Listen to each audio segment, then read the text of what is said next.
Hello viewers, welcome to our channel. Bigg Boss season 8లో మనకి 4th week voting అయితే హోరాహోరీగా జరుగుతుంది. అయితే 4th వీక్లో ఎవరు ఎలిమినేట్ అవుతారు, అలాగే డబుల్ ఎలిమినేషన్ ఉంటుందా, సింగిల్ ఎలిమినేషన్ ఉంటుందా అనేది ఈ వీడియోలో తెలుసుకుందాము. మన ఛానల్ ఎవరైనా ఫస్ట్ టైం చూస్తున్నట్లయితే సబ్స్క్రైబ్ చేసుకోండి. అలాగే పక్కనే ఉన్న బెల్ ఐకాన్ క్లిక్ చేయండి.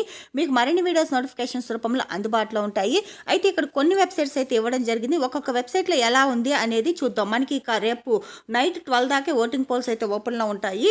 అయితే ఇక మనకి వెబ్సైట్లో చూసినట్లయితే మనకి ఒక వెబ్సైట్లో నబీల్, సోనియా, ప్రేరణ, ఆదిత్య, మణికంఠ, పృథ్వీ, అలాగే ఇంకొక వెబ్సైట్లో నబీల్, ప్రేరణ, మణికంఠ, ఆదిత్య, సోనియా, పృథ్వీరాజ్ ఉన్నారనమాట. అంటే మనకి డేంజర్ జోన్లో ఆదిత్య, సోనియా, అలాగే పృథ్వీ, వీళ్ళ ముగ్గురు డేంజర్ జోన్ అనే చెప్పచ్చు. అయితే చూడాలి మరి ఏం జరుగుతుంది అనేది. మనకి డబల్ ఎలిమినేషన్ ఇచ్చి ఒకరిని ఎలిమినేట్ చేసి ఒకరిని సీక్రెట్ రూమ్లో పెట్టే అవకాశం కూడా ఉంది. అయితే చూడాలి మరి బిగ్ బాస్ ఏం ప్లాన్ చేస్తారు అనేది. అలాగే మీరేమనుకుంటున్నారో కమెంట్ సెక్షన్లో తెలియచేయండి. మరిన్ని లేటెస్ట్ బిగ్ బాస్ అప్డేట్ కోసం డైలీలో సబ్స్క్రైబ్ చేయండి.